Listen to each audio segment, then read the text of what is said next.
Hello, everybody, and welcome to the Top Producer Show. So our mission is to educate, equip, and train servant leaders. Our vision is to create financially independent achievers, and our purpose is to help people grow. And right now, we're going over the book by Grant Cardone, If You're Not First, You're Last. And today, we are on Chapter 10, the value-added Proposition. Yes, can't talk this morning. Prohibition. Prohibition. Proposition. Ridiculous. Anywho, before we jump into that, we're going to go ahead and invite some people on to here. Some people are already here. Hey. Don't fuzz our stuff. Yeah, we got our furry children trying to mow the tripod.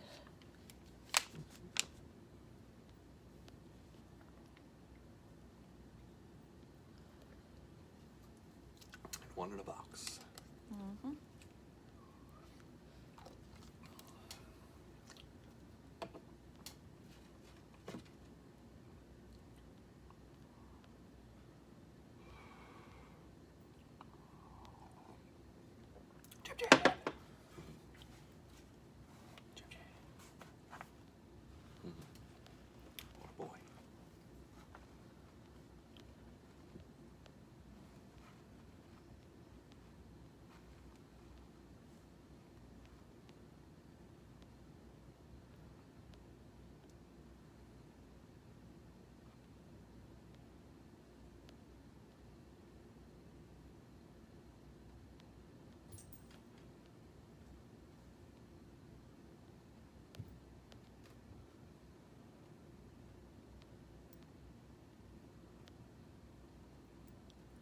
No.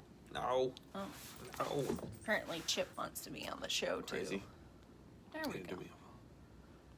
All right. Never Ending Friday, Jim Bailey. Okay, so I'll get with you here in a minute, Jim, as soon as we're done. And yes, we can absolutely do that. I'll get you some more leads, have people reaching out. So, the value-added proposition, this one's really good. During the recession, depression, business turndown, or soft economy, it's probably not the appropriate time for you to increase fees or prices. Even if you feel you deserve it, you should probably defer any planned fee increase announcements until later, and instead keep your fees at their current levels during that period. This takes time to make creative value-added offers and further enhance how well your product is perceived, obviously. So it's kind of doing the extra. Hi, Lucy. How are you? Jim's here. I don't know if I missed anybody else. We go on and tag some other people because Becky always asks to be on this, and all right. Chance Brown, Jordan, etc. So, value-added proposition. What are you doing extra outside of the norm during times of contraction that you are able to help people out? There's a bunch of different things you can do in normal business, right? In normal business, you know, we've been able to do this inside of our holistic health company by, during certain holidays, we give out extra things. Brandy went out of her way to make truffles. So we were giving out their Oreo-filled Oreo cream cheese truffles. Pretty simple to put together. I've never made them from start to finish, but I've had some experience in scooping them out and putting them on the tray and rolling them up in little balls, and you know, she decorates the hell out of them, and I have no idea how to do any of that. But we do them with what is it, almond bark? Yep. Almond bark, because the cats love it. One of the cats got into one of the, after we were done, got into one of the things and ate a little bit of block of the almond bark, licked it up. That was kind of nice. We obviously threw that one away, but that's what happens. So we were able to give these out. We were able to give these out at a holistic health studio, and it was amazing how many people loved that idea. Another thing we were able to do is during, when did we first do that? It was for Valentine's Day that we gave out wine? Yep.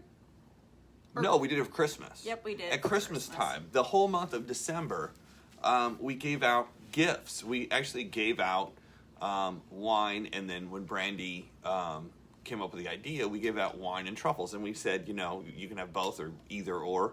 Because some people, we were offering, a bottle of wine. It wasn't going out of our way, but I was amazed at how many people were like, yeah, I'd love that. Wow, that's incredible. I would for sure love to do that. And then when we give out the truffles, people kind of like the truffles even more. But I bought cases and cases and cases, and we were able to give them out. It was a value-added proposition. We didn't change our prices. We didn't do anything differently. We were just doing extra to kind of stand out. And there's a bunch of different ways you can do this in business.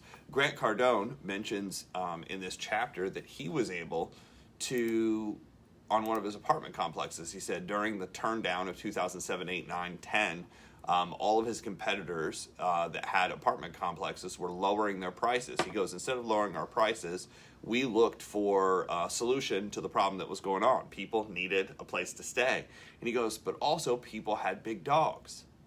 And he goes, most of the apartment complexes that we owned around us wouldn't allow big dogs. So they built a huge chain link fence around one of their big units and told people you can have whatever size dog you want.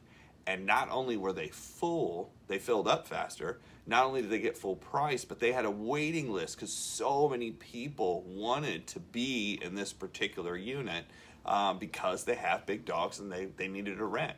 And, that happened when a lot of people lost houses. You have a house, you have this big dog, and dog's part of the family. He understood that, so he let people have them. So it's a great idea. He talked about a salon doing wine and cheese. Now, obviously, you have to do things above the board, above OSHA's board. You have to do things within the law. You can't give out stuff you're not supposed to. But value-added proposition. How can you go out of your way inside of what you're doing? Now, you can do this inside of direct sales or network marketing. Pretty easy. Most of the time you go to demonstrate a product. This isn't a network marketing product, but let's just say it is. Let's say you're offering energy drinks, or let's say you're offering skincare, or let's say you're offering nutritionals, vitamins. I actually have a vitamin here. This isn't network marketing either. It's just an Alive vitamin. And I know there's tons of vitamins out there. Alive vitamin, which is the easiest one to get. And I've tried a lot of different ones, and this is the one that I got the most from. We have another one that's actually from a direct sales company that we order that has kind of everything you're supposed to have in it, but that's the one that I got the most out of, energy-wise, so that's what we order. And it's $20, so that was kind of nice, too. I tried a bunch of the really expensive ones, and I'm like, this is shit. It didn't do anything for me. And people are like, oh, mine's the best. I'm like, well, it's the best because you're selling it, but I used it to see which one gave me the best reaction. Back to direct sales and network marketing. So one of the things you can do is, are you giving the person a sample? And you're like, oh my God, but my product's so expensive. Nobody gives a shit how expensive your product is. They just care if you've given it out. They care if they can use it. Like, look, which one of these do you like? That was a great one. I saw somebody go, which one of these do you like? And they tried them all, and they're like, well, that one's the best. And they said, cool.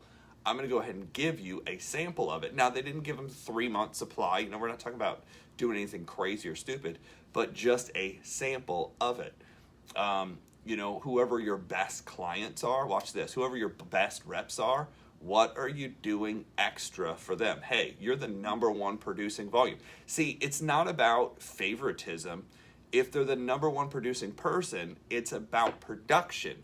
You're not giving things out because you love this person the most. It's they're doing the most. That makes sense. So you're able to do a little bit extra, what are you giving out? Also, you can go out of your way with recognition. Recognition is something that's simple, that's easy, that's needed. Rather than giving people just a piece of paper, give them a plaque. Rather than just giving them a plaque, give them a trophy. Rather than just giving them a trophy, give them a medal. And you're like, yeah, but that stuff costs money. Yes, it does. But how much more production will you get out of the entire group? Because as soon as you give that out, everybody's like, I want that too. What do we have to do to get that? Well, you can base it off of production. And I'm not talking about giving out, anything crazy. Make it simple, make it easy in the beginning, but go out of your way. Value-added proposition. So this necessarily isn't kind of a value-added proposition, but this happened just 2 days ago, Wednesday. A client of mine comes in, and we get to talking. This was in the holistic health company, so totally different company. The holistic health company, we're talking about his business. He owns a floral shop, and one of his employees is turning her work date anniversary, 25 years. We're like, oh my God, it's been 25 years. And I was like, so what are you gonna do? What are you gonna do? And he's like, we're gonna take her out to dinner, and we're thinking about a gift and this, that, and the other thing. I said, I got an idea. I said, when my mom retired, I made her this giant plaque, basically. It said 38 and a half years of, teaching.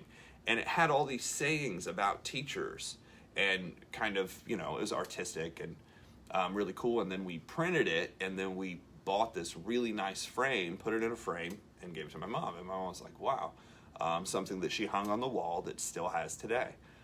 And I said, I bet, this was just a guess, but I said, I bet that there's something probably really cool online. I said, obviously we're not going to steal theirs, but I said, I bet we can get some ideas that we could create one for this person you work with. And, this is just about knowing people and stuff, right? They've worked together for 25 years. I was like, what's her favorite flower? He's like, I have no idea. He goes, that's pretty bad, right? I was like, well, yeah, you probably should ask that. I said, but you guys are always doing things for other people. You're not actually asking them. I said, but I'm guessing she has a favorite flower, right? He's like, yeah. I said, well, find out what the favorite flower is. Find out what production date is. And I said, what I could do is I could put this together for you. Like, I'll design it because I like doing it and it's pretty easy for me. And I showed him some examples of stuff that I've done. And he's like, wow. He's like, yeah, this would be incredible. I said, what I'll do is I'll design it, put it in a PDF. You can go take it somewhere, print it, and then frame it. And then that could be one of the gifts you give out. Now, did I have to do that? No. Does he have to do that? No. But it's a value-added proposition on my end that I'm going out of my way for a client of mine that has been super cool. Brandy and I both know them, gone to their place, their open houses. But it's something I can do. It costs me time, which is the most expensive thing, don't get me wrong. But it's also something I'm good at, and that I can do for him and for them. That, it'd be super cool, and they're going to remember that stuff. So it's all about adding, value-added propositions. So what does Grant, I kind of wrap this chapter up here. Exercise, the value-added proposition. What are some obvious things you can include with your product or service that are added value propositions that you have done a good job of promoting? So like, what can you do with what you're doing right now that you can add this value added? And guys, we're going to head into, for those of you who don't know, March ends all of the debt restrictions, blah, blah, blah, all of the stuff with credit cards tracking you down and loans tracking you down, the foreclosures, tracking you down. Like all the people who are late and behind, all that shit's coming as of April 1st, so far that we know. Write down an example of companies or individuals that use value-added propositions in their offers. Now, in digital marketing, this is really easy. Like if you're a digital marketer, you can give out your old course as a bonus for buying the new course. I always see Eric Worre do this. I've seen Tony Robbins do this. All the gurus do this because it's part of because people will click through and be like, I'm going to buy this. And then they'll fill it out and be like, it's a lot of, I don't know, should I do this? And then all of a sudden it pops up. They got me. These bastards. I say that because I was looking online. And that's why I said, there needs to be a pop-up window. Somebody needs to create an app that says, don't buy this shit right now. That just pops up before you buy stuff. Because I'm on Amazon at 2 a.m. Well, the other night, this was a week ago, I've been talking about doing this for a long time. So I was going to do it anyway. But just things are rolling right now, and we're in really, really, really good position. So I was like, what the hell? I get this pop-up window, and it says, become a personal trainer. And I was like, wow, I've always wanted to do this. You know, I've been talking about it, which is obviously why it pops up on my Facebook page, because they're tracking everything you say. If you ever wonder, if you mention Disney World and then Disney World pops up in your phone, it's because that microphone is actually listening and tracking all that shit. Most of your apps have a tracking feature to them where they're using voice recognition. That's why there's a voice recognition on your phone. That's why Siri exists, is so they can track all that. Then they drop it into a search engine and they use AI, and then the companies that want to talk to you buy that information or buy that list, and then that's how you end up with ads on your Facebook page. A lot of people don't even know how that shit works. They're like, oh, it's so coincidental. I'm like, it's not fucking coincidental. They built a program that does that. People are like, it just must be coincidence. It must be in the stars. I'm like, it has nothing to do with the stars. But I've been talking about personal training, and we always talk about lifting, and we always talk about nutrition. So this course pops up, and it's like, blah, blah, blah. You could be, and it had a bunch of certifications. And I was like, well, there's a lot of places out there that say they certify. Is this a national certification? Is this a world certification? Is this something you can use anywhere? Well, I looked it up, and it is. And, you know, people were comparing it online. They're like, look, this one is the most recognized, you know, because there's like the National Association of Personal Trainers or something. And then there's this other one, ISA, which is the International Sports something. And I was like, man, I've always wanted to do that. And I looked and I was like, well, price-wise, this is a deal. And they were also giving out not only personal training, but they were giving out a nutritional course. They were giving out an online coaching course. It's kind of like all this added stuff, CPR. And I was like, with the amount of people that I'm around, and because we have a holistic health company and we've got 7 people who work with us, and you know, Lord knows we have like 5,000 people in our database for just our place. And like the likelihood of somebody dropping at some point in some time, you know, it's just good. Like I've been through CPR course, but I haven't certified in a while. So they had a CPR course on there. So I go hunting around and they're like, well, this is the elite program. And I was like, well, what's the difference between the elite program and the master program? Well, the master program gave out 4 more things. So guess which one I did? I got the master's program. Yeah. So now I can get certified in personal training. I can get certified in nutrition. I can get certified in online coaching. I'm going to get certified in bodybuilding, prep, like what to do, how to do, you know, how to do all the nutrition and workouts and the different cycles that you go through, powerlifting, and yoga. So I think there's, and then the CPR. So there's 7 courses, and it was like $30 more or something stupid. So I just started that. That's one more thing that I've got to jump on and study late at night. But by the end of the year, I'll have those certifications. Now, I'm not changing what I'm doing. I'm not even getting them so I can go train people. I just wanted to know. Like, it's just personal information. Like, I do get asked a lot of questions, and I want to make sure I'm leading people in the right direction, because people ask us all the time, hey, you know, I want to get on a workout program. How do I do this? How do I do that? Well, again, you go back to added proposition. If I have a clientele already that's asking me those questions, I go get certified and I'm able to give them the correct information. Won't people come to me over somebody else because of the information that I'm giving out? Mm-hmm. That's kind of the point. Last note, write down 3 different ways you can create a value-added proposition without reducing your prices. So that's what we got for today. What else? I think that's it. And actually, I did this last month. I had this group of people come in. They all wanted to come in for a massage. And it was actually a bunch of siblings. And one of them, it was the sister's birthday. So I actually started keeping wine at the studio just in case. So what I was able to do is after their appointment, I asked the girl who it was her birthday. And I was like, do you prefer white wine or red wine?